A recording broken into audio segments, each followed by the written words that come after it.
So hi guys, for today's video magbuhat og kimchi no kinsa may ganahan og kimchi dira o sige ala na ali tan-aw mo diri kay bahala dili lang nako pangsulti ang ingredients kung ganahan mo ako ang picturean og ako ang isend sa inyo ha pero kung di mo ganahan nang ipagtanaw lang gyapon mo no. So ang kimchi guys nindot kay ni sa atong lawas guys kay manggawas atong mga panahot magsige tag utot-utot ani magpusot-pusot ang atong mga utot ani. So ang atong gigamit din ha guys is syempre cabbage ginano nya pagkaman ang ahos nga daghan kay guys murag kalimot ko kung pila basta kay murag tulo man siguro kalingin ako nagamit ana unya habang nagbuhat ta ato apod ning gibutang ang ato ang tubig nga naa siya kuan ba cornstarch bitaw nya gibutang ako duha ka kutsarang cornstarch duha ka kutsarang asukar nga brown. Unya kato siya nga akong gibutang guys kay kuan to murag kanang imong bisong ba kabaw-baho ingana ba.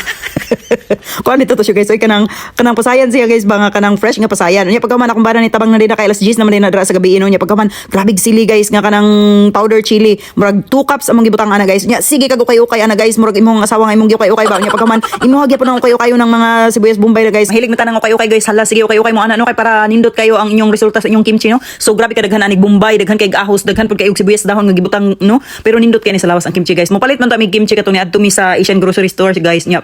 Mahalan ko ba so kami na lang magbuhat ng gibutangan po na mag carrots nya pwede po na ninyo butangan og radish. Unya pagkaman mao din ang among ko ano mao na ni siya ang katutong giukay-ukay. Unya pagkaman ninyo buhat ana guys inyo nang ihapyod-apyod sa inyong dahon sa inyong cabbage no. Unya pagkaman si Dudong lagi na patusik pero mi bago siya matulog no. So mao lang to guys ug daghan kayong salamat sa inyong pagtanaw bisag wala ni klaro nga akong video no. Daghan salamat bye bye.